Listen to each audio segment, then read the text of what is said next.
ስብሐት ወክብር ለስሉስ ቅዱስ ይደሉ። ሰላም ለእናንተ ይሁን። የተከበራችሁና የተወደዳችሁ የልዑል እግዚአብሔር ቤተሰቦች እንደምን ከረማችሁ? ይህ በአውደ ወንጌል ሚዲያ የሚቀርብላችሁ ፍኖተ ወራዞት ወይም ወጣቶች መንገድ የተሰኘ ፕሮግራማችን ነው። በበቀደሙ ፕሮግራማችን እንግዲህ 2-3 ጥያቄዎችን ለማየት ሞክረን ነበረ። ዛሬ የቀሩትን ጥቂት ጥያቄዎች ለማየት በድጋሚ ተገናኝተናል ማለት ነው። አብራችሁን ቆዩ። አባታችን በድጋሚ እንኳን ደህና መጡ። እንኳን ደህና ቆያችሁ። እንግዲህ በቀደሙ ወጣት ማለት ምን ማለት ነው? አንድ ኦርቶዶክሳዊ ወጣት ህይወቱን ማንን መምሰል አለበት? ምንስ መምሰል አለበት? ምን አይነት ተግዳሮቶችና ፈተናዎች ይገጥሙታል? አንድ ኦርቶዶክሳዊ ወጣት ምን አይነት አለባበስ ሊኖረው ይችላል? ሱስ ከቤተ ክርስቲያን አንጻር እንዴት ተገኝቶና ሌሎችንም ጥያቄዎችን ለመዳሰስ ሞክረን ነበረ። ዛሬ እንግዲህ ጥያቄያችን የሚሆነው መዝሙረኛው ልበ አምላክ ቅዱስ ዳዊትን በ118ኛ መዝሙር እንዳለው በምንት ያረት ወሬ ዛፍ ነው ወይንም ጎልማሳ ወይም ወጣት መንገዱን በምን ያቀናል ብሏልና እኛ ወጣቶች መንገዳችንን በምን እናቀናል? ይህ የወጣትነት ጉዞስ ምን መምሰል አለበት? እሺ፣ እግዚአብሔር ይስጥልኝ። እንግዲህ መዝሙረኛው ቅዱስ ዳዊት እንደጠቀሽው በመዝሙር 118 ወጣት ወይም ጎልማሳ መንገዱን በምን ያቀናል ብሎ ይጠይቅና ዝቅ ብሎ ራሱ የሚመልሰው መልስ አለ። እንግዲህ ወደዛ መልስ እንመጣለን። አስቀድሞ መንገድ ማለት ምን ማለት ነው ራሱ ማየት ይፈልጋል። መንገድ ማለት ያው ዛሬ ሰዎች የሚጓዙበት የጠጠር ወይም የአስፋልት መንገድ ማለት አይደለም። እዚህ ገጸ ንባብ ላይ የተጠቀመው መንገድ ማለት ህይወት ማለት ነው። ሰው ህይወቱ ልክ እንደ መንገድ ሲሄዱት እንደሚያልቅ ህይወትም ሲኖሩት የሚያልቅ እየኖርን በሄድን ቁጥር እድሜያችን እየቀነሰ እንጂ እየጨመረ አይመጣም። ልክ እንደዛ ሁሉ መንገድ የተባለ ህይወት ነው። ስለዚህ መንገዱን በምን ያቀናል ማለት ህይወቱን በምን ያቀናል ማለት ነው። ህይወቱን ለማቅናት ደግሞ የህይወቱን ባለቤት መጀመሪያ ማግኘት አለበት። አንድ ዕቃ ስንገዛ አስቀድሞ የዕቃው አምራች የሚሰጠን መመሪያ አለ። የአጠቃቀም መመሪያ አለ፣ የጥገና መመሪያ አለ። ከዛ ደግሞ ሌሎች ተጨማሪ የሚጻፉ ነገሮች አሉ። ልክ እንደዛ ሁሉ የዕቃው አምራች ያንን መመሪያ ካልሰጠ በቀር ለመስራት አስቸጋሪ እንደሚሆን ሁሉ የህይወትን ባለቤት እግዚአብሔር ደግሞ ህይወትን የምንጠቀምበትን የምንመራበትን መንገድ ካልነገረን ወይም ከእርሱ ካልሰማን በቀር አስቸጋሪ። ስለዚህ ወጣት ህይወቱን ማቅናት ከፈለገ መስማት ያለበት ከህይወቱ ባለቤት ከእግዚአብሔር። ስለዚህ ቅድም እንዳልነው መዝሙረኛው ዳዊት በምንት ያረት ወሬ ዛፍ ፍኖቶ ካለ በኋላ ዝቅ ብሎ በአቂበ ነቢብከ ቃልህን በመጠበቅ ይላል። አሁን ይሄ የእግዚአብሔር ቃል ነው ማለት ነው፣ የሰውን ህይወት የሚያቀና። አሁን የእግዚአብሔር ቃል እንግዲህ ህይወቱ እንዲቀናለት ከፈለገ በዚህ ዓለም ውስጥ እያለ ልክ እንደ እግዚአብሔር መኖር። ጥበበኛው ሰሎሞንን በመጽሐፈ ምሳሌ ላይ ቀኑን ሙሉ እግዚአብሔርን በመፍራት ኑር ብሏል። ስለዚህ ቀኑን ሙሉ እግዚአብሔርን መፍራት የሚችለው ሰው የእግዚአብሔር ሐሳብ የእግዚአብሔር ቃል በልቡ ውስጥ ሲኖር። ስለዚህ ሰው ህይወቱን ማቅናት ከፈለገ የመጀመሪያው ማድረግ ያለበት ነገር ቃል እግዚአብሔርን መስማት ነው። ካልሰማ ሊያውቅ አይችልም። ካላወቀ ደግሞ የሚጸድቅበትን መንገድ አያገኝም ማለት ነው። ስለዚህ የመጀመሪያው ቃል እግዚአብሔርን መስማት ነው። ይህንን ቃል እግዚአብሔር ከሰማ በኋላ ያንን የሰማውን ቃል ወደ ህይወት መተርጎም ይጀምራል ማለት ነው። አስቀድሞ የእግዚአብሔር ቃል ከምን ይሰማል ካሉ ከመምህራን ይሰማል፣ ከመጻሕፍት ይሰማል፣ ከህይወት በራሱ የምንማረው ነገር አለ። ተፈጥሮ ራሱ ያስተምራል። ቅዱስ ጳውሎስም ተፈጥሯችሁ ሳይነግራችሁ ምን ብሎናል እና ህይወት፣ ተፈጥሮ፣ በዙሪያቸው የምናያቸው ነገሮች ሁሉ ስለ እግዚአብሔር ይናገራሉ። የእግዚአብሔርን ቃል የሚመሰክሩ ናቸው፣ የእጆቹ ስራዎች ስለሆኑ ማለት ነው። ስለዚህ አስተዋይ የሆነ ሰው ልክ እንደ አብርሃም ፍጥረትን መርምሮ ፈጣሪውን ያገኛል። መጨረሻ ላይ የፀሐይ አምላክ ሆይ አነጋግረኝ ለማለት የሚደርስ የእምነት ጽናትን አግኝቷል። ስለዚህ ሰው የእግዚአብሔርን ቃል መጀመሪያ መስማት አለበት፣ መማር አለበት። እንግዲህ አሁን ባለንበት ዘመን ወንጌል እንደ ውሃ እየፈሰሰ በየቦታው ቃለ እግዚአብሔር ይነገራል። ቤተክርስቲያን በየዕለቱ ሰርክ ጉባኤ ታስተምራለች። በሰንበት ጠዋት ከቅዳሴ በኋላ ወንጌሉ እየተፈተፈተ በደንብ ይቀርባል። ከዛ ውጪ በማህበራዊ ሚዲያዎች በተለያዩ ጉባኤያት በየመድረኩ በተገኘበት አጋጣሚ ሁሉ ቃለ እግዚአብሔር ይነገራል። ስለዚህ የመስማት አጋጣሚው ብዙ ነው ማለት ነው። ሰው ህይወቱን ማቅናት ከፈለገ መስማት የሚችልባቸው መንገዶች ብዙ ናቸው። ከዛ ከሰማ በኋላ እንግዲህ ሁለተኛው ደረጃ ደግሞ መተርጎም። አንዳንድ ሰዎች በህይወታቸው መንፈሳዊ እንዲሆኑ የእግዚአብሔርን ቃል ሰምተው እንዲተገብሩ ልክ እንደ እግዚአብሔር ቃል እንዲኖሩ ሲነገራቸው አንዳንድ ሰዎች ከዓለማዊ ህይወት መውጣት ወይም ከዚህ ካለንበት ዓለም ርቆ ወደ ገዳም መግባት የሚመስላቸው ሰዎች አሉ። እንደዛ አይደለም። የእግዚአብሔርን ቃል ለመተርጎም ወይም እንደ እግዚአብሔር ፈቃድና ሐሳብ ለመኖር ገዳም መግባት አያስፈልግም። እዚሁ ያለንበት ቦታ ሆነ እግዚአብሔርን ቃል ይኖራል፣ ህይወታችን ይሆናል ማለት መገለጫችን ይሆናል ማለት። ዓለማዊ ስራ መስራት አይከለክልም እግዚአብሔር። ዓለማዊ ስራችን ግን ያለ ተጨማሪ ሌላ መጥፎ ነገር ሳይቀላቀልበት እንዲሰራ ግን ይፈልጋል እግዚአብሔር። ለምሳሌ ነጋዴው ውሸት ሳይቀላቅል እንዲነግድ ከሚገባው ትርፍ በላይ ሳያተርፍ እንዲነግድ ያደርገዋል ማለት ነው ቃለ እግዚአብሔር። የህግ ባለሙያው ለእውነት ዘብ እንዲቆም እግዚአብሔርን ከሰማ እግዚአብሔር ኮናኔ በጽድቅ ፈታሄ በርት ብለን እንጠራዋል። እግዚአብሔር እውነተኛ ፈራጅ ፊት አይቶ ማያደላ ነው እንላለን። ስለዚህ የእግዚአብሔርን ቃል የሰማ የህግ ሰው በህይወቱ ለፊት አይቶ ወይም መማለጃ ተቀብለው የማያደላ ይሆናል። ስለዚህ የእግዚአብሔርን ቃል ሰምቶ መተግበር በዚህ ነው የሚገለጠው፣ በስራ ነው የሚገለጠው። በእርግጥ አንዳንድ ስራዎች ራሳቸው የሚያጸድቁ አሉ። ስራዎቹ ራሳቸው የሚያጸድቁ ስራዎች አሉ። አንዱ የህግ ስራ ነው። አሁን እንዳለ ለተበደለ ሰው ቀና ፍርድ መስጠት በራሱ ያጸድቃል። ስለዚህ ስራው በራሱ በትክክል ስራውን መስራት ብቻውን ያጸድቃል ማለት አንዱ ይሄ ነው። የህክምና ስራ የሚሰሩ ሰዎች አሉ። ለንስሐ ያልበቃችን አንዲት ነፍስ ከመሞቷ በፊት መታደግ መቻል የራሱን የቻለ ትልቅ ስራ ነው። እንዲህ እያልን በጣም ብዙ ስራዎች አሉ ብንዘረዝራቸው፣ ስራዎቹ ብቻቸውን የሚያጸድቁ። ከዛ በተጨማሪ የእግዚአብሔርን ቃል የሰማ በእግዚአብሔር ፈቃድና ሐሳብ ለመኖር የሚፈልግ ሰው፣ ህይወቱን ማቅናት የሚፈልግ ሰው እነዚህን ስራዎቹን እንደ እግዚአብሔር ፈቃድ ከሰራ ህይወቱ ይቀናል ማለት ነው። ስለዚህ በረከተ ስጋን ያገኛል፣ በረከተ ነፍስን ያገኛል። በስጋው እንደ እግዚአብሔር ፈቃድ በመሄዱ የተነሳ የነካው ሁሉ ይባረክለታል። የሚሰራቸው ነገሮች ሁሉ የሚያስባቸው ነገሮች ሁሉ ይከናወኑለታል። በነፍሱ ደግሞ ለነፍሱ የሚሆን ጸጋ በረከት ያገኛል፣ የኃጢአት ስርየት ያገኛል። በራሱ ጸጋው በረከቱ የሚሰጠው ጸጋ ስላለ ማለት ነው። መጨረሻ ላይ ደግሞ እንደ እግዚአብሔር ፈቃድና ሐሳብ ስለኖረ መጨረሻ ላይ እንደ ልቤ ያላቸው ቅዱሳን ብዙ አሉ። ስለዚህ ልክ እንደነ መዝሙረኛው ዳዊት ማለት ነው። ስለዚህ ከነሱ ጋር አብሮ የሚኖር መሆን ይችላል ማለት ነው። መጨረሻ ላይ እንግዲህ የሰው መጨረሻው ግቡ የክርስቲያን ግቡ ዓላማው ምንድን ነው ስንል በመጀመሪያውም ጥያቄ ላይ መንግስተ ሰማያት ብለን የለ። ስለዚህ እንደ እግዚአብሔር ፈቃድ መኖር መንገድን ማቅናት ትልቁ ግቡ መጨረሻ ላይ ከእግዚአብሔር ጋር መኖር መንግስቱን መውረስ ነው። ስለዚህ ለዛ የሚያበቃንን ነገር ከእግዚአብሔር ቃል ሰምተን በተግባር እንተረጉመዋለን ማለት ነው። በተለይ ወጣት አሁን ባለንበት ዘመን ከእግዚአብሔር የሚያርቁ አንዳንድ ልማዳዊ ሀሳቦች አሉ።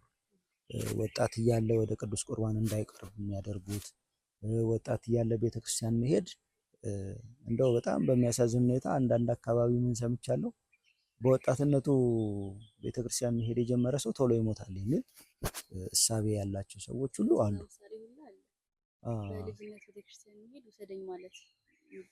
እንደዛ የሚል አይነት ሀሳብ አለ። ስለዚህ ሰው መንገዱን እንዳያቀና ነው ይሄ የሚያደርገው። መንገዱን ማቅናት ከፈለገ ሰው ከእግዚአብሔር ጋር ነው መኖር ያለበት። ምክንያቱም አንደኛ ቀደም እንዳልነው የአንድ ኤሌክትሮኒክስ ዕቃ ሰሪው የሚያስቀምጠው መመሪያ አለ አይደል? ያንን መመሪያ ካላወቁ የዛን ማሽን መጠቀም እንደማይቻል ሁሉ የህይወትን ቁልፍም ካላወቁ እንዴት ብለው ይኖራል? ይሄ የሚኖር ህይወት እንግዲህ መኖር ማለት መብላት፣ መጠጣት፣ መተኛት፣ መልበስ ወይም ደግሞ ዝም ብሎ እንዳመጣለት እንደ ውሃ ላይ ኩበት በነፈሰበት ሁሉ መኖር ማለት አይደለም። በዓላማ በትክክል ለተሰራለት ተፈጠረለት ዓላማ ይሄ የሀሳብ ልዕልናን ይዞ ማለት ነው። በእርግጥ አሁን ማህበረሰባዊ አስተሳሰባችን በጣም ድቀት አግኝቶታል እና የሀሳብ ልዕልና ላይ ለመድረስ አስቸጋሪ የሚመስሉ ነገሮች አሉ። ግን ክርስቲያን የሆነ ሰው ያንን የሀሳብ ልዕልና መያዝ አለበት። የአስተሳሰብ ልዕልና ስብዕናው ልዑል መሆኑን የከበረ መሆኑን መረዳት አለበት። ያንን ለመረዳት የእግዚአብሔርን ቃል መስማት አለበት። ምክንያቱም የዚህ የስጋውም የነፍሱም ፈጣሪ ሰሪ ህይወቱን የሚመራው የሚመግበው የሚጠብቀው ሁሉ እግዚአብሔር ስለሆነ ከእግዚአብሔር ካልሰማ ከእግዚአብሔር ቃል ካላገኘው በቀር ህይወቱን እንዴት እንደሚመራ አያውቅም ማለት ነው። ስለዚህ ወጣት አሁን በጣም ጥንቃቄ ማድረግ የሚገባው በወጣትነቱ ወደ እግዚአብሔር መጠጋት ለበረከት ይሆነዋል። በጉብዝና ወራት ፈጣሪህን አስብ ብሎ መጽሐፈ መክብብም እንደነገረን በትክክል እግዚአብሔርን በወጣትነት ማሰብ ለቀጣዩ ህይወት በረከት ነው። ባንክ ቤት ሪዘርቭ እንደማስቀመጥ በወጣትነት ወደ እግዚአብሔር መቅረብ በኋላ ፈተና የሚበረታበት ጊዜ ይመጣል። ያው የጉልምስና ጊዜ ሲኖር አሁን ወጣት እያለን ምናልባት ሀሳባችን ብዙ ላይሆን ይችላል። ምናልባት በብቸኝነት ያለን ሰዎች ያው ስለራሳችን ብቻ ሊሆን ይችላል የምናስበው። ምናልባት በትዳርም ያለን ሰዎች ልጆች ላይኖሩ ይችላሉ። ልጆች ሲመጡ የኑሮ ጫና ሲከብድ ወደ እግዚአብሔር ለመቅረብ የጊዜ እጥረት ሲገጥመን ያን ጊዜ በወጣትነት ያጠራቀምነውን በረከት ከባንክ እያወጡ እንደመመንዘር ማለት ነው። ስለዚህ በወጣትነታችን የሰራነው የተጋነው ነው ዋጋ የሚያስፈልገው ማለት ነው። ስለዚህ ሰው በወጣትነቱ የእግዚአብሔርን ቃል መስማት እንደ እግዚአብሔር ቃል መኖር አለበት። ያኔ መንገዱ የቀና ይሆናል ማለት ነው። በጣም ደስ የሚል ሀሳብ ያነሱት አባታችን ግን አሁን እያወሩ በመሀል ላይ ስለ የህይወት ዓላማ አንስተው ነበረና ጥያቄ ፈጠረብን። ብዙዎቻችን ግራ ይገባናል። ማለት ሁላችንም እንላለን እኮ የህይወት ዓላማ መኖር ፈልጋለሁ እንላለን፣ እኔንም ጨምሮና ግን አብዛኛው ሰው የህይወት ዓላማው ምን እንደሆነ ራሱ ግልጽ የሆነለት አይመስለኝም። ሰዎች እንባል ምንድነው ውስጥ ማለት ምናልባት ተለያየም ከሆነ አላውቅም፣ ግን እንደየሰው ማለት ነው የሚለያይ ከሆነ አላውቅም፣ ግን በዋነኝነት የህይወት ዓላማችን ሊሆን የሚችለው ወይ የሚገባው ነገር አለ ወይ? አለ። በትክክል የህይወት ዓላማ መኖር ብዙ ጥቅም አለው። ትልቁ የህይወት ዓላማ መኖር ጥቅሙ ተስፋ እንዳንቆርጥ። ሰው ተስፋ ከቆረጠ በህይወት አይኖርም። ያለ እህል ያለ ውሃ የተወሰኑ ቀናት ሊቆይ ይችላል። ያለ አየር ራሱ የተወሰኑ ደቂቃዎች ምናልባት ሰኮንዶችን ሊቆይ ይችላል። ያለ ተስፋ ግን ምንም መቆየት አይችልም። ተስፋው ሞተ ማለት ያው አይደለም ማለት ነው ሰው። ለዛ ነው ስለ ሃይማኖት ስንተረጉም ሃይማኖት ማለት ማመን፣ መታመን፣ ጽኑ ተስፋ ነው የምንለው። ማመን አለ፣ ይሄ ዓለም ያስገኘው ፈጣሪ አለ እንላለን። ከዛ መታመን ደግሞ ለዛ አምላክ መገዛት መመስከር ማለት ነው። በአንደበት ተናግሮ በምግባር ገልጾ መመስከር ማለት ነው መታመን። ከዛ እነዚህን ሁሉ ደግሞ የሚያጸናቸው ተስፋ ነው። ተስፋ ከሌለ ሃይማኖት አያስፈልግም። ምክንያቱም በሃይማኖት የምናገኘውን ዋጋ ነው ተስፋ የምናደርገው። የምናምነውም የምንታመነውም ያንን ተስፋ ያንን ዋጋ ተስፋ አድርገን። ስለዚህ ሰው ዓላማ ካለው ተስፋ ይኖረዋል ማለት ነው። ትልቁ ጥቅሙ ተስፋ እንዲኖረን ያደርጋል። ተስፋ ያለው ሰው ራሱ ላይ አይዘብትም። አሁን የምናየው ነገር ራስ ላይ የመዘበት አይነት ነው። ማንኛውም ሰው በህይወት ሲኖር አንድ የሆነች ግብ ልትኖረው ይገባል። የመጀመሪያው ጸጋውን መለየት አለበት። ምንድነው ጸጋዬ? ምንድነው ስጦታዬ? እኔ እንድሰራበት እኔ እንዳገለግልበት የተፈጠረልኝ የተሰጠኝ ጸጋዬ ምንድነው የሚል እንደውም ሊቃውንት ሲያስተምሩ በ40ኛው ቀን መልክዓ ገጹ ይሳላል የሰው በተጸነሰ በ40ኛ ቀን። ልክ በዚህ በ40ኛ ቀኑ ምን ይሰጠዋል? ለሰው የሚኖርበት ጸጋው ይሰጠዋል። በዚያ ቀን እጣ ወይም እድል ፈንታ እጣ ክፍል እየተባለ በተለያየ መልኩ ይጠራል። የሚሰራበት ጸጋ ማለት ነው ያን ቀን የሚሰጠው። በምን መልኩ ሰርቶ እንደሆነ አንዳንድ ሰዎች ነግደው ሊኖሩ ይችላሉ። አንዳንድ ሰዎች ተናግረው ብቻ ሊኖሩ ይችላሉ።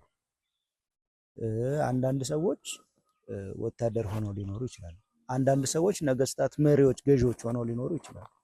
አንዳንድ ሰዎች ደግሞ በጉልበታቸው ለፍተው ሊኖሩ ይችላሉ። በዚህ በስነ ፍጥረት ሲተረጎም በመጽሐፍ አክሲማሮስ ላይ የምናገኘው አንድ የሐሙስ ፍጥረታትን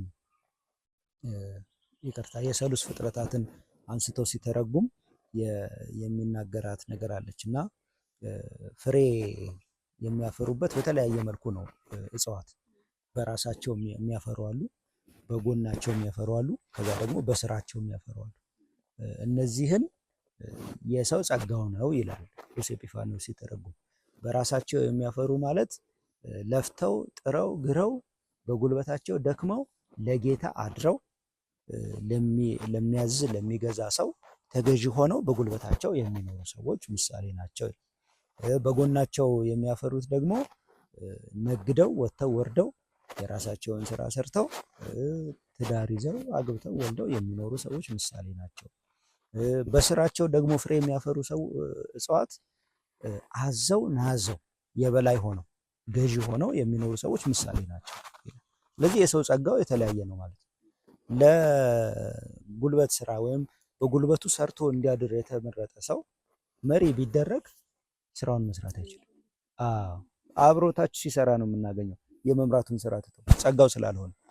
አንዳንድ ሰዎች እንደው በዚህ በዓለማዊውም የስራ ዘርፍ እንግዲህ ምናልባት አስተውለሽ ይሆናል። አንዳንድ ሰዎች ያለ ጸጋቸው ነው የሚገቡት። የተሰጠው እንዲኖርበት የተሰጠው ጸጋ ሰዓሊነት የሆነ ሰው በግድ አስጨንቀን አስገድደን ሐኪም ሁን ብንለው የሰው ሆድ ላይ ሲስል ይኖራል እንጂ ጸጋው ስላልሆነ ትርፋማ አይሆንም። በጣም አስቸጋሪ ነው። ያለ ጸጋቸው የገቡ በጣም ብዙ ሰዎች አሉ። ስለዚህ ወጣት መጀመሪያ ማድረግ የሚገባው ጸጋውን መለየት፣ በትክክል እኔ የሚያተርፈኝ ጸጋዬ የሆነው ነፍሴ የምትረካበት የነፍስ ጥሪዬ ምንድን ነው የሚለውን መለየት ይፈልጋል ማለት። ይሄንን የነፍስ ጥሪውን ከለየ በኋላ ቀጣዩ ስራው ቀላል ነው የሚሆነው። ምክንያቱም ለዛ ለነፍስ ጥሪው መኖር ነው። ዓላማው እዛ ላይ ነው የሚመሰረተው። ያንን ዓላማ ሲይዝ ነው በትክክልም ሰው ትርፋማ የሚሆነው። የኔ ዓላማዬ ሩጫ ነው ብሎ ዝም ብሎ ሲሮጥ ቢኖር አንድ ሰው ምናልባት ጸጋው መጽሐፍ ሆኖ ሲሮጥ ይኖራል እንጂ ቁም ነገር አይሰራም። ምናልባት ግን አንድ ቀን ቁጭ ብሎ መጽሐፍ ቢጀምር ያ ትልቅ ቦታ እንደሚያደርሰው እንግዲህ ማየት ይቻላል። ስለዚህ ብዙዎቻችን ያንን ጸጋ እንግዲህ የለየን አይመስለኝም። ምናልባት ተሳስቼ ከሆነ ይቅርታ። ስለዚህ የመጀመሪያው ደረጃ ያ ነው፣ ጸጋን መለየት ነው። ከዛ ዓላማን ማስቀመጥ ነው፣ እዛ ላይ መመስረት ነው። አሁን ያ ዓላማ ካለ እግዚአብሔርን በመፍራት እንኖራለን። ያንን ዓላማ ለማሳካት የምንከፍለውን ሁሉ መስዋዕትነት እንከፍላለን። አሁን ምናልባት ተስፋ የመቁረጥ ዳርዳር ይመስላል። አሁን ሀገራችን ውስጥ ያለው አብዛኛው ወጣት አቋራጭ መንገድን ነው የሚፈልገው። ገንዘብን ያለ ልፋት ማግኘት ነው የሚፈልገው። የማይገባው ቦታ ላይ ነው የሚገኘው። ምናልባት ሱስ ውስጥ ወይ እሱን የማይመጥኑ ደረጃዎች ቦታዎች ላይ ምናልባት በቃ ጭራሽ ሊገኝበት የማይገባው ቦታ ላይ ነው አብዛኛው ወጣት እየተገኘ ያለው። የዚህ ትልቁ ችግር ዓላማ አለመኖር።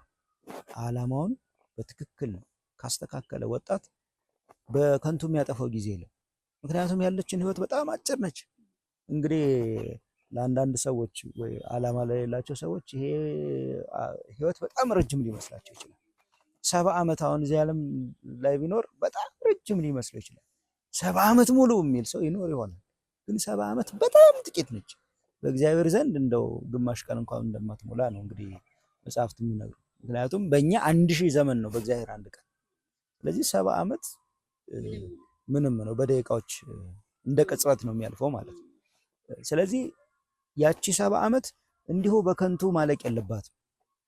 ቁጭ ብሎ ወንበር ሲያሞቅ፣ ስለ ሰዎች ሲያወራ፣ ስለማይመለከተው ጉዳይ እንዲሁ ሲከራከር፣ ለሰዎች ክፉ ነገር በማድረግ ሴራ ሲጎነጉን አይኖርም። ምክንያቱም እሱ ዓላማ አለው። ያንን ዓላማውን ለማሳካት ምን ማድረግ አለብኝ እያለ በየቀኑ የሚያሳስበው ጉዳይ ያ ነው። ስለዚህ ሁሉም ሰው እንደው በሚገርም ሁኔታ እንደው ብዙ ጊዜ ሳስበው ነው ራሱ ሁሉም ሰው ይሄ የነፍስ ጥሪውን ለይቶ ዓላማ ይዞ ቢሆን ሁሉም ነገር ሰላም ይሆን ነበር። አዎ፣ ምክንያቱም ሰው በሰው ህይወት ውስጥ ጣልቃ እየገባ ነው አሁን ብዙ ችግር እየፈጠረ ያለው። አንዳንድ ሰዎች በማይመለከታቸው የሰው ህይወት ውስጥ ገብተው የብዙዎችን ህይወት ሲረብሹ እናያለን። በተለይ ከትዳር ጋር ተያይዞ ጌታችንም በማቴዎስ ወንጌል ምዕራፍ 19 የነገረን ያንን ነው። እግዚአብሔር አንድ ያደረገውን ሰው አይለይ ብሎ ያዘዘን ለዛ ነው። አይለይ፣ ሰው ጣልቃ አይግባ ማለት በቃ ትዳሩ የነሱ ነው። ቢጣሉም ቢስማሙም ቢሉም የነሱ ጉዳይ ነው። ሰው በዛ ውስጥ ገብቶ አይለይ። ሰው አይለይ ሲል እነሱ ባለ ትዳሮችንም ጨምሮ ነው። ሌላም ሰው ብቻ ሳይሆን ራሳቸውንም ጨምሮ እነሱም እንለያይ የሚል ሀሳብ ማምጣት የለባቸው።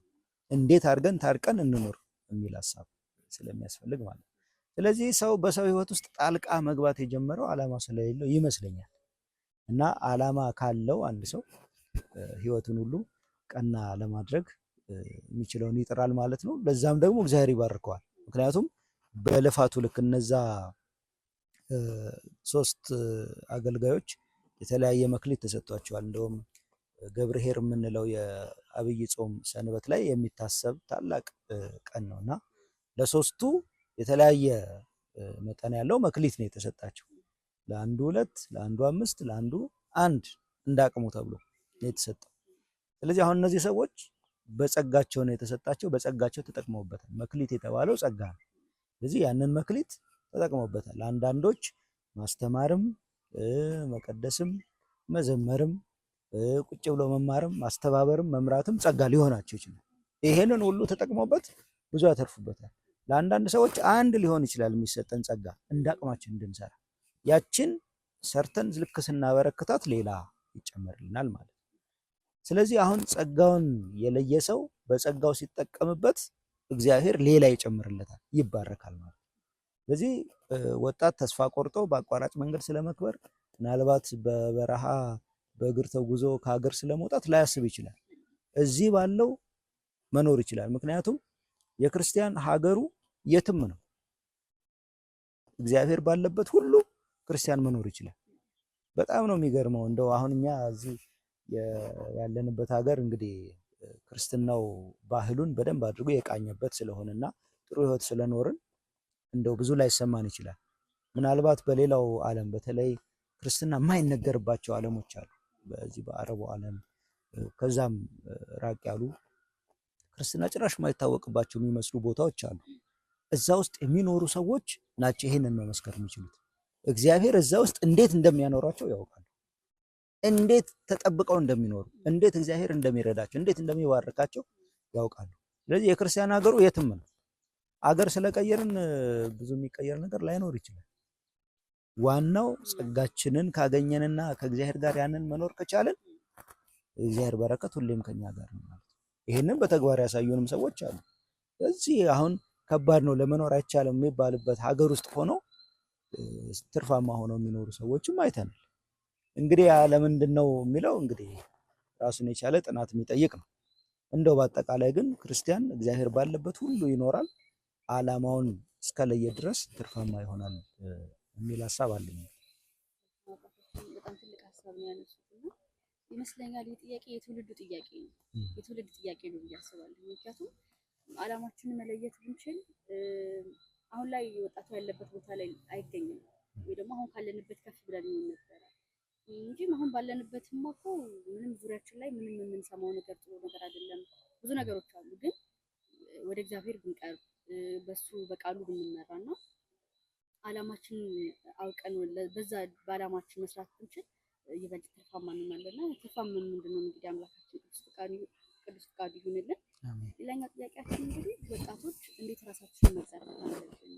ራሳችንን እንዳንገዛ ምንድነው የያዘን ወይም ደግሞ ችግር የሆነብን? ራሳችንን ባንገዛ ምን ነው እንገዛ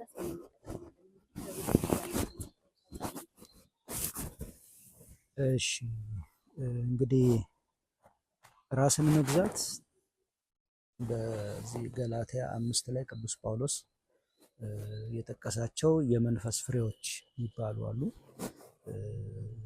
ከነዛ መካከል አንዱ ነው ራስን መግዛት።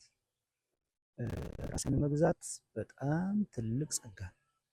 እንደው ለቀሩት ቅዱስ ጳውሎስ ያዛ ለዘረዘራቸው የመንፈስ ፍሬዎች ሁሉ ማቀፊያው ሰብስቦ መያዣው ዋናው ራስን መግዛት ነው። ራስን በመግዛት ነው ሁሉ ነገር የሚጀመረው። ራስን መግዛት ማለት በራሱስ ምንድን ነው ስንል ራስን መግዛት ማለት ፈቃድን፣ ስሜትን፣ ፍላጎትን መቆጣጠር መቻል ማለት ነው። እንግዲህ ይሄ በተለያየ መልኩ ይገለጣል። ትንሽ ከምንለው ነገር ብንጀምር ለምሳሌ በቀላሉ ረሃብ ስሜት አይደል? አንዳንድ ሰዎች ረሃብ አይችሉም፣ በጣም ያስጨንቃቸዋል። አንዳንድ ሰዎች ደግሞ ያንን ተቆጣጥረውት ረሃብ ምንም ሳይመስላቸው ሊኖሩ ይችላሉ። በተፈጥሮ ከአንድ ባህሪ ነው እንግዲህ ሁላችንም የተሰራ ነው። ስለዚህ ተመሳሳይ ሪያክሽን መኖር ነበረበት። ግን ልዩነቱ ምንድነው? ራስን የመግዛት ጉዳይ ነው።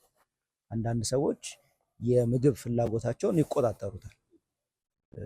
ስለዚህ እነሱ ሲፈልጉ ይበላሉ፣ ካልፈለጉ ግን ወይም የሚበሉት ካላገኙ ራሳቸውን ለሆዳቸው አሳልፈው አይጥሉም። ሆዳቸው አይገዛቸውም ማለት ነው። እነሱ ሆዳቸውን ይገዙታል። ከዚህ ጀምረን በጣም ብዙ ነገር ማየት እንችላለን። እንቅልፋቸውን በፈለጉት ሰዓት አምጥተው ተኝተው በፈለጉት ሰዓት መቆየት የሚችሉ ሰዎች አሉ። ይሄ እንግዲህ ምናልባት በትልልቅ የትምህርት ተቋማት ያሉ ወጣቶች እንግዲህ ይረዱን ይሆናል ብዬ አስባለሁ። አንዳንዴ ማጥናት ሲፈልግ እንቅልፍ ይመጣል አይደል? ያስቸግራል በጣም እና ደግሞ ምንም የምንሰራው ሳይኖር ደግሞ እንቅልፍ ይጠፋል። ይሄ እንግዲህ ራስን ካለመግዛት ምልክቶች አንዱ ነው። ራስን መግዛት እንግዲህ ከዚህ ከስጋዊው አንጻር ስናየው ማለት ነው። ስለዚህ የሚፈልግ ሰው መቆየት ሲፈልግ እስከ 9 እስከ 10 አምሽቶ አንብቦ የሚተኛ ሰው አለ። ከዛ ደግሞ የሚሰራው ከሌለው ወዲያውኑ እንቅልፉን ጠርቶ ውሰደኝ ይለዋል ማለት ነው። ማዘዝ መቻል ማለት ነው። ምክንያቱም ሰው እንግዲህ ሲፈጠር የገዥነት ስልጣን ነው የተሰጠው። አሁን እንግዲህ ያው ዝርዝሩ ውስጥ ከገባን ብዙ እንትን ይላልና እግዚአብሔር በመልካችን እንደ ምሳሌያችን እንፍጠር ሲል ከእግዚአብሔር የወሰድናቸው ወይም ከእግዚአብሔር የተሰጡን በጸጋ እርሱን የምንመስልባቸው ነገሮች አሉ። ከነዛ መካከል አንዱ ገዥነት ነው። እግዚአብሔር የሁሉ ገዢ ነው፣ የሁሉ አስገኚ ፈጣሪ ነው፣ አምላክ ነው። ሰው ደግሞ አምላክ ዘበጸጋ የጸጋ አምላክ ተብሎ ይጠራል። በጸጋ በስጦታ የተሰጠው እግዚአብሔር አምላክ ዘበባህሪ ነው፣ የባህሪ አምላክ ነው። እግዚአብሔር አምላክነት ባህሪው፣ ለሰው ግን በጸጋ ተሰጥቶታል። ገዥነት በጸጋ ተሰጥቶታል። ገዥነት ለእግዚአብሔር ባህሪው ነው፣ ለሰው ግን በጸጋ ተሰጥቶታል። ለዛ ነው ፍጥረታትን ሁሉ እንዲገዛ የተሰጠው ለሰው ማለት ነው። አሁን ራሱን ከመግዛት አልፎ ሌሎች ፍጥረታትን ሁሉ እስከ መግዛት የሚደርስ ነው እንግዲህ የሰው ገዥነት። መላእክትን እንኳን ሳይቀር እስከ ማዘዝ የሚደርስ ማለት ነው። መላእክትን እንኳን የገዙ ያዘዙ በጣም ብዙ ሊቃውንት አሉ። ብዙ ቅዱሳን በዚህ የቅዱስ ዮሐንስ አፈወርቅን ገድል ስናነብ እዛ ላይ የምናገኘው አንድ ታሪክ አለ። ቅዱስ ዮሐንስ በአንድ እሱ በነበረበት ሀገረ ስብከት ውስጥ የነበሩ ሰዎች ነበሩና ልጅ በየጊዜው እየወለዱ ይሞትባቸዋል እና ከዛ በኋላ ቅዱስ ዮሐንስ ልክ ልትወልድ ስትል በኋላ ላይ እኔን ጥሩኝ ብሏቸው ስለነበረ አባታችን ተብሎ መልእክት ተነገረው። እሺ ብሎ ተነስቶ እነሱ ወዳሉበት ሲሄድ መንገድ ላይ የእግዚአብሔር መልአክ ተገናኘ። ከዛ ወዴት እየሄድክ ነው ብሎ መልአኩን ሲጠይቀው እዚህ ቦታ እንዲች አይነት ቦታ የተወለደች ልጅ አለች፣ እሷን ልቀስፍ እየሄድኩኝ ይለዋል። ከዛ አይ በቃ እኔ ባርኪያት ጸጋ ልጅነትን ሰጥቻት እስከመመለስ ድረስ እንዳትቀስፋት ብሎ እዚህ ቆም ብሎ አዞት ሄደ። ከዛ በኋላ ጸጋ ልጅነትን ሰጥቷት አስተምሯቸው በዛው በሌላ አገልግሎት በሌላ መንገድ ዞሮ ወደ መንበረ ጵጵስናው ተመለሰ። ከዛ ከ15 ዓመት በኋላ እቺ ልጅ ለትዳር ደርሳ ለሰርጓ ተጠራ ቅዱስ ዮሐንስ። ስለዚህ በ15 ዓመቱ ልክ በዛው መንገድ ተመልሶ ሲመጣ ያ መልአክ እዛ ቆሟል። እዛ እንደምን አለህ ይለውና ሰላምታ ተለዋውጠው ምን ትሰራለህ እዚህ ሲለው የዛሬ 15 ዓመት እስካሁን ቆሜ እየጠበቅኩ ነው ብሎ መልአኩ ይመልስለታል። ያን ጊዜ አይ እኔ እኮ በዛ ወደ ሌላ አገልግሎት ሄጄ ነው ያኔ በዚህ አልተመለስኩም እና በል በቃ ፈትቼሃለሁ ብሎ ከግዝቱ ሲፈታው ሄዶ ያችን ልጅ ቀስፏት ተመለሰ መልአኩ። ስለዚህ አሁን የቅዱስ ዮሐንስ አፈወርቅ ጸጋ መላእክትን እስከማዘዝ ደርሷል ማለት ነው። እንግዲህ አንድ ሰው ነው። ስለዚህ ማንኛውም ሰው ራሱን ከመግዛት ባሻገር ሌሎችን ፍጥረት እንዲገዛ ስልጣን ተሰጥቶታል። ልክ ጸበለስን ግን ስንበላ ነገር ሁሉ ተገለበጠ። ስለዚህ ሌሎቹ ፍጥረታት ሰውን የሚያሳድዱ ሰውን የሚጠሉ ሆኑ። የግል ፈቃዶቹና ስሜቶቹ ፍላጎቶቹ ሰውን የሚገዙት ሆኑ። እሱ ነበር የሚገዛቸው። ስለዚህ እሱን የሚገዙት ሆኑ። ስለዚህ እነ መራብ እነ መጠማት እነ የመሳሰሉት ስሜቶች ሁሉ የበላይ ሆኑበት ማለት ነው። በገነት መካከል አዳምና ሔዋን ምግብ የሚመገቡት በገነት ያሉትን ፍሬዎች የሚመገቡት ረሃብ አስገድዷቸው አይደለም፣ መመገብ ስለነበረባቸው ያው ለቁመተ ስጋ ነው የሚመገቡት። ከዛ በኋላ ግን እዚህ ከመጣን በኋላ ግን መመገብ ሆድ እያስገደድን ነው አሁን የምንበላው። እንደው ጾም እንኳን መጾም የማይችሉ ብዙ ሰዎች አሉ፣ በጣም እያስገደዳቸው። ስለዚህ ስሜቶቻችን ፈቃዶቻችን ሁሉ ገዙን ማለት ነው። አሁን ራስን መግዛት ማለት መልሶ ያንን የገዥነት ስብዕና መላበስ ማለት ነው። የፍላጎቶቻችንን ልክ መጠን ማበጀት ማለት ነው። አዎ ቅዱስ ጳውሎስ ራሱ ያለኝ ይበቃኛል ለሚል እግዚአብሔርን መምሰል ማትረፊያ ነው ይለናል። ስለዚህ ያለኝ ይበቃኛል ማለት ራስን መግዛት ማለት ነው። ብዙ ጊዜ ሰዎች በቃን አንልም። እንደው የሆነ ነገር ስናገኝ ሌላ ተጨማሪ ነው የምንፈልገው። በዚህ ስነ ልቦና የሚያስተምሩ ሰዎች ዘርፍ የሃይራርኪ ኦፍ ኒድስ የሚባል ነገር አለ መሰለኝ። የፍላጎት ደረጃዎች የሚባሉ ነገሮች አሉ። ይህንም በኢኮኖሚክስ ትምህርት ውስጥም አለ መሰለኝ ይሄ እና እነዚህ የፍላጎት ደረጃዎች አንዱ ላይ ሲደርሱ ሌላ ይፈልጋል፣ አንዱ ላይ ሲደርሱ ሌላ ይፈልጋል። አዎ አይገደቡም። አሁን እነዚህ የማይገደቡ የሆኑት ለምንድን ነው? እነዚህ ፍላጎቶች ሰውን ስለገዙ ነው። ሰው ግን እነዚህን ፍላጎቶች ቢገዛ የሆነ ቦታ ላይ ይቆማል። አዎ በቃ ነው እዚህ ድረስ ይላል። እኔ የምፈልገው ይሄን ያህል ሀብት ነው፣ በቃ ከዚህ በኋላ ይሄንን ሀብት ይዞ ያ ሳይጠፋበት ያው እንደዛ እንደሰነፉ ነፍሴ ብይ ጠጪ ሁሉ ሀብት ሞልቶልሻል እንደሚለው ሰው አይደለም። ግን ያችን ያገኘውን ነገር እየሰራ እያተረፈባት በትርፉ ስጋውን እየረዳ ቤተሰቡን እየረዳ እየመጸወተ የሚገባውን ሀብት ይዞ መንፈሳዊ ምግባሩንም ስጋዊ ስራውንም አንድ ላይ እያደረገ መኖር ማለት ነው። ያለኝ ይበቃኛል ማለት ይሄ ነው። ይሄንን ማለት በብዙ ዘርፍ ይዘረዘራል። አሁን ከመንፈሳዊ ፍሬዎች አንጻርም ደግሞ ብናየው ራስን መግዛት ለትህትናም መሰረት ነው። እንግዲህ ትህትና የጸጋዎች ሁሉ መሬት ናት ይባላል። ብዙ ጸጋዎች የሚያድሩት ትሁት የሆነ ሰው ላይ ነው። ራሱን ያልገዛ ሰው ደግሞ ትሁት አይሆንም። ምክንያቱም የትዕቢት ስሜት ውስጥ ካለ ይገፋዋል፣ ትህትና አይመጣም። እንደው በአፉ ዝም ቢልም በልቡ ሌላ እየታበየ ነው ማለት ነው። ሰነፍ ዝም ቢል ጠቢብ ሆኖ ይቆጠራል እንዳለው ቅዱስ ጠቢቡ ሰሎሞን። የአንዳንድ ሰዎች ዝምታ ከትህትና ሳይሆን እንደው ካለማወቅም ሊሆን ይችላል እና ያ ራስን የመግዛት ስሜት ካለ ግን ትህትና ይመጣል ማለት ነው። ራሱን ከገዛ ሰው ሰዎችን የሚወድበት ንጹሕ ልብ ያገኛል። ፍቅር የሕግ ሁሉ ፍጻሜ ነው አይደል? ስለዚህ ሕግ ሁሉ የሚፈጸመው በፍቅር ከሆነ የሚወድ ልብ ለማግኘት ሰው ራሱን መግዛት አለበት። ራሱን የገዛ ሰው መጾም ይችላል በደንብ። የመብል ጉዳይ አያሳስበው። አሁን ባለንበትም ዘመን በዙሪያችን የምናውቃቸው አሉ። በሳምንት ሰንበትን ብቻ የሚመገቡ ሰዎች ከሰኞ እስከ ዓርብ ምንም እህል የማይቀምሱ ሰንበትን ብቻ አሉ። ስለዚህ አሉ ይኖራል ማለት ነው። በእርግጥ ለአንዳንድ ሰዎች ላይታመን ይችላል። የቀድሞ ዘመን ታሪክ የሚመስላቸው ሰዎች አሉ። ባለፈውም ብለን ነበረ ስለ ቅዱሳን ስናነሳ ቅዱሳን ሰዎች የማይመስሏቸው ሰዎች አሉ። ልክ እንደኛው ኖረው ተወልደው የነበሩ ሰዎች የማይመስሏቸው በቃ ስለ ጻድቁ አባታችን አባ ተክለ ሃይማኖት አንስተን ስናወራ አባ ተክለ ሃይማኖት ሰው መሆኑን የሚረሱ ሰዎች አሉ። ስለ ቅዱስ መርቆሬዎስ ስናነሳ መርቆሬዎስ ሰው መሆኑን የሚረሱ ሰዎች አሉ። ያን የመሰለ የብረት አልጋ ላይ ተኝቶ እሳት ከስሩ ነዶበት መትረፍ ሲችል ሰው ነው እንዴ የሚያስብል። አዎ ግን ያ ምንድነው ራስን ከገዛን የእግዚአብሔር በረከት ከኛ ጋር ይሆናል። አዎ ስለዚህ አሁንም አሉ በጣም ብዙ የሚጾሙ በጣም ብዙ የሚጸልዩ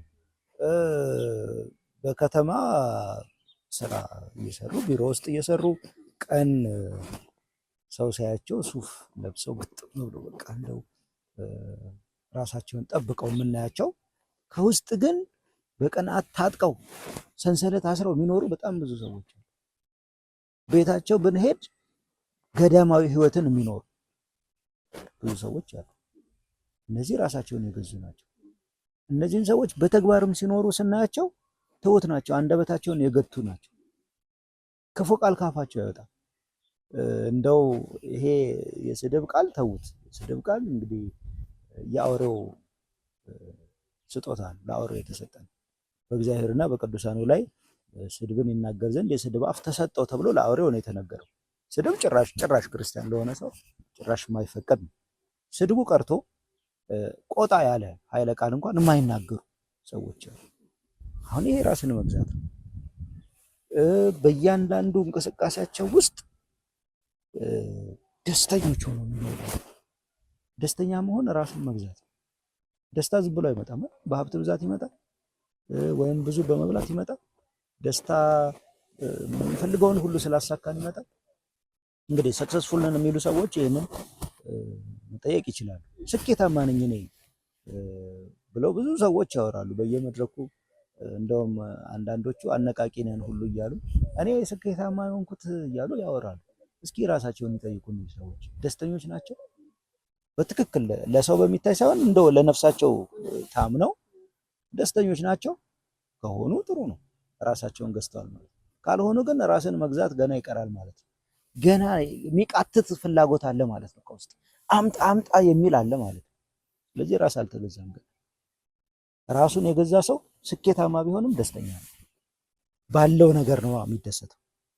እኔና አንቺ ዛሬ እግዚአብሔር ፈቅዶልን ተገናኝተናል። በዚህ በቃ ስኬታማ ነው። ዓላማችን መገናኘት ነበር። ዛሬ ተገናኝተናል። ይኸው ቁጭ ብለናል በቤተ ክርስቲያን። ይሄ ደስታ ነው። ይሄ ደስ ያሰኛል። ራስን መግዛት በዚህ ነው የሚገለጠው። ስለዚህ ህይወታችን ሁሉ ማማረር የለበትም ራሳችንን ከገዛን። ምክንያቱም እናማረረው በምን እናማረራለን? ራሳችንን ከገዛን ፍላጎታችን የተገደበ ነው። በህይወታችን ውስጥ የእግዚአብሔር ፈቃድ እንዲፈጸም እግዚአብሔር እንሰጠዋለን። ከዛ በኋላ ምን ያማርረናል? ምን ደስታ የሚያሳጣን ምን ጉዳይ? እግዚአብሔር ፀሐይን ይኸው አውጥቶልናል፣ ተመስገን እንላለን። ጊዜው ሲደርስ ዝናብን ያዘንብልናል። ከዛ በነፋስ ለይቶ በሙቀት አብስሎ ይመግበናል። ምን ያማርረናል? ሰዎች ክፉ ነገር እንኳን ቢያደርጉ በዛ ውስጥ የሚጠብቀን እግዚአብሔር አለ። እንዴ ዛሬ እኮ እየኖርን ያለነው በሰርተን በምናገኘው ደሞዝና ወይም በምናገኘው ትርፍ አይደለም እኮ፣ የእግዚአብሔር ቸርነት ነው። የዛሬ ስንት ዓመት በተቀጠርንበት ደሞዝ እየኖርን ያለን ሰዎች አሉ። ደሞዙ አልተቀየረም፣ ህይወታችንም አልተቀየረም፣ ኑሮ ግን በጣም ጨምሯል። ስለዚህ አሁን ይሄንን አይተው የሚረዳ፣ ስለዚህ ራሱን የገዛ ሰው ይሄንን ይመለከታል።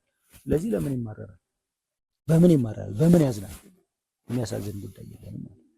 ስለዚህ ራስን መግዛት የብዙ ነገሮች መሰረት ነው። ራሱን የገዛ ሰው የዝሙት ፈተና አያጠቃውም።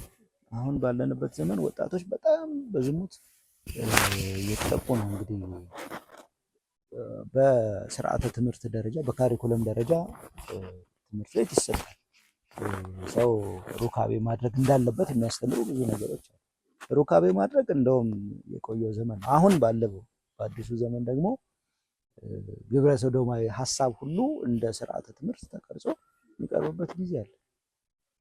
አሁን ሰው ራሱን ከገዛ ከትዳሩ ውጪ ሌላ የሚያስኬድ ምንም ጉዳይ የለም። ከትዳር በፊት ሩካቤ የሚያስፈጽመው ምንም ጉዳይ የለም። ራሱን መግዛት ይችላል ማለት ነው። እንግዲህ ይሄ የተፈቀደው ነው፣ የተፈጥሮውን ነው እያልን ያለው። ከተፈጥሮ ውጪ ተፈጥሮን የሚቃወመው ነገርማ ጭራሽ እንደ ሐሳብ አይመጣም ነበር። ይሄ ሁሉ ችግር የመጣው ራስን ካለ መግዛት ሰው በተፈጥሮ ከሚመስለው ከተቃራኒ ጾታ ጋር የሚፈጽመውን ሩካቤ በቃኝ ብሎ አልፈልግም ብሎ በዚህ መርካት አቅቶት ነው ራሱን ስላልገዛ ወደ ሌላው ተፈጥሮን ወደሚቃወሙ። እንግዲህ ዝሙት ኃጢአት ነው። ኃጢአት የሆነው ሕግን ስለምንቃወም ሕግ ስለተሰራልን አታመንዝር የሚል ሕግ ስላለ እንደውም ጌታችን በወንጌል ያንን ራቅ አድርጎ ሲያጠር በዓይኑ ያየና የተመኘ አመነዘረ ሁሉ ብሎ ነግሮናል። አሁን ይሄ ሕግ ነው። ከዚህ አልፈን ደግሞ ተፈጥሮን ወደ መቃወም ነው የመጣ ነው። ተፈጥሮን ተቃውመናል። እንግዲህ ተፈጥሮን መቃወም ሕግን ከመቃወም በላይ ነው። ስለዚህ ተፈጥሮን እስከ መቃወም ያደረሰን ራስን መግዛት አለመቻል። ሰው ራሱን ከገዛ እነዚህ አሁን የምንላቸው ዓለም ላይ የሚታዩት ችግሮች ሁሉ አይኖሩም ነበር። ራስን መግዛት መሰረት ነው ማለት ነው። ቀድመም ላነሳ ነው ሰው ዓላማ እንዲኖረው ራሱን መግዛት አለበት። ራሱን ካልገዛ ዓላማው እንዴት ያውቃል? እንዴት ዓላማ ይኖረዋል? ለዛ ዓላማ እንዴት ብሎ ይደርሳል? ለምሳሌ አንድ ሰው ትልቅ የሕክምና ተቋም የመገንባት ዓላማ ይኖረው ይሆናል። ራሱን ካልገዛና ገንዘብ ካልቆጠበ ግን ከየት ያገኛል?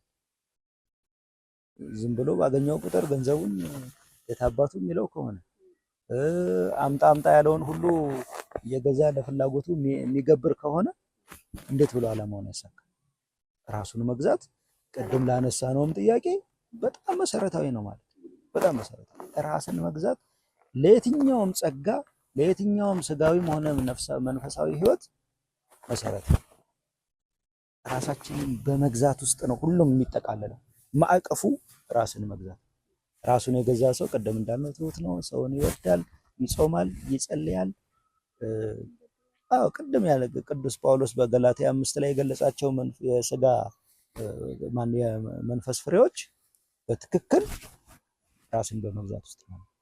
ግን እንደዚህ ስንል ደግሞ ራስን መግዛት ቀላል አይደለም።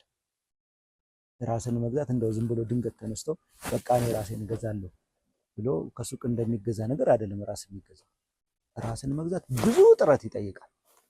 ማለማመድ ይፈልጋል። ስሜትን እንዴት ብሎ መቆጣጠር እንዳለበት ማወቅ ይፈልጋል። ቁልፉን ማግኘት ይፈልጋል።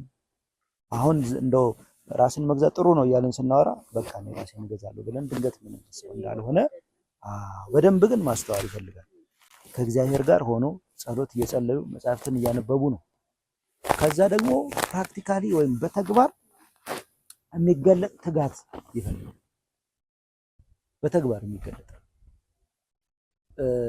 ስሜቱን ለመቆጣጠር አንድ ሰው በአንድ ጊዜ ድንገት ተነስቶ የምግብ ፍላጎትን ማቆም አይችልም። ቀደም ያልናቸው አሁን ሰዎች በሳምንት ሰንበትን ብቻ የሚመገቡት ሰዎች በአንድ ቀን ድንገት ተነስተው አይደለም እዛ እስከ 3 በመጾም እስከ 6 በመጾም እስከ 9 በመጾም ከዛ መመገባቸው ለስጋቸው ቁመት እንደሚያስፈልግ ህሊናቸው አእምሯቸው እንዲያምን ብዙ ጥረት አድርገው ግን የሚመገቡት እንደው ከሰውነታቸው ከሚፈልገው በላይ እንዳይሆን ደግሞ እየተጠነቀቁ እስከ አሁን እኮ እስከ 9ም እስከ 11ም የሚጾሙ ሰዎች አሉ። እንግዲህ አብይ ጾም 3 አይነት ነው የጾም ሰዓቱ። የመጀመሪያው ሳምንት ጾመ ሕርቃል የምንለው እስከ 12 ነው የሚጾመው። ከዛ 40ው ቀን ከቅድስት ሰኞ ጀምሮ እስከ ኒቆዲሞስ አርብ ድረስ ያለው 40ው ቀን እስከ 11 ነው የሚጾመው። ከዛ ህማማት ደግሞ እስከ ምሽት 1 ሰዓት ነው የሚጾመው። አሁን ይሄ ስርዓቱ። ይሄንን ጾም ሰዓቱን አክብረው እኮ የሚጾሙ ሰዎች ይኖራሉ። እስከ 11 ሰዓት ጾሞ ሰው የቁርሱን የምሳውና የራቱን አንድ ላይ ከበላ ይሄ መቆየት ነው። ዝም ብሎ እንደው አድማ መምታት ነው፣ የምግብ አድማ። ራስን መግዛት ማለት በዛ ጾም ውስጥ የተወሰነች ለስጋ መቆም የሚጠቅመውን መመገብ ማለት ነው። በዚህ ውስጥ ነው የምንለማመደው ማለት ነው። ለሰዎች ፍቅርን ለመለማመድ መጀመሪያ ሰዎች ላይ ክፉ መናገርን፣ ሰዎች ላይ መቆጣትን መተው አለብን። ለዛ እኮ ነው ጌታ አትግደል የሚለውን ቃል ያነሳና ለቀደሙት ሰዎች አትግደል የሚል ሕግ እንደተሰጣቸው ሰምታችኋል፣ እኔ ግን እላችኋለሁ በወንድሙ የሚቆጣ ይፈረድበታል። ማቴዎስ ወንጌል ምዕራፍ 5 በወንድሙ የሚቆጣ ቁጣው ነው መጨረሻ ላይ መግደል ላይ የሚያደርስ። መግደል ውጤቱ ነው መጨረሻው ማለት። ስለዚህ ውስጣዊ ቁጣም ውጫዊ ቁጣም አለ። በተቻለው መጠን ሰው ውጫዊ ቁጣውን መቆጣጠር አለበት። መጀመሪያ ውስጡ ቢናደድም ውስጡ ቢቆጣም ያንን ቁጣውን አውጥቶ ሌላ ሰው ላይ ያንን ከመግለጽ መቆጠብ አለበት፣ የመጀመሪያው ደረጃ። ከዛ ያንን እየተወ ሲመጣ ያንን እየቻለው እየታገሰው ሲመጣ ውስጣዊ ቁጣውም እየጠፋለት ይመጣል ማለት ነው። ስለዚህ በሰዎች የሚያስቆጣ ጉዳይ የለም። ሰው ደካማ ፍጥረት ነው። ልክ እንደኛው እገሌ ጻድቅ ነው የምንለው የለም። ሁሉም ደካማ ነው። ስለዚህ እኔ እንደምበድለው እኔ እንደምስተው ሌላውም ሰው ይስታል ብሎ ማሰብ ይጀምራል ማለት ነው። ስለዚህ እንደዚህ ካሰበ ደግሞ በወንድሙ አይቆጣም። ይሄ እገሌ የበደለኝ እኮ ደካማ ስለሆነ ነው፣ ስጋ ስላሸነፈው ነው፣ ሰይጣን ስላሳሳተው ነው፣ ሐሳቡ ከእግዚአብሔር አንፃር ስላልተቃኘ ነው። እኔም ደግሞ ይሄን ላደርገው እችል ነበር ማለት ይጀምራል ማለት ነው። ልክ ይሄንን ማለት ሲጀምር ቁጣው እየጠፋለት አይመጣም። ስለዚህ በሂደት ነው ማለት ነው። ከዛ ቁጣው ከጠፋለት በኋላ ደግሞ ማዘን ይጀምራል። ማዘን ይጀምራል። ኃጢአት በሚሰሩ ሰዎች መናደድ መቆጣት ሳይሆን ማዘን ይጀምራል፣ ኃጢአት ስለሚሰሩ ሰዎች። ምክንያቱም እነዛ ሰዎች ከእግዚአብሔር የቅድስና መዝገብ እየተፋቁ ነው ብሎ ያዝናል። ማዘን ወዴት ይመራል? ወደ መውደድ ይመራል ማለት ነው። ስለዚህ ማንም ሰው ኃጢአተኛ ቢሆን በሃይማኖት ቢኖር ባይኖር ምንም እንዲህ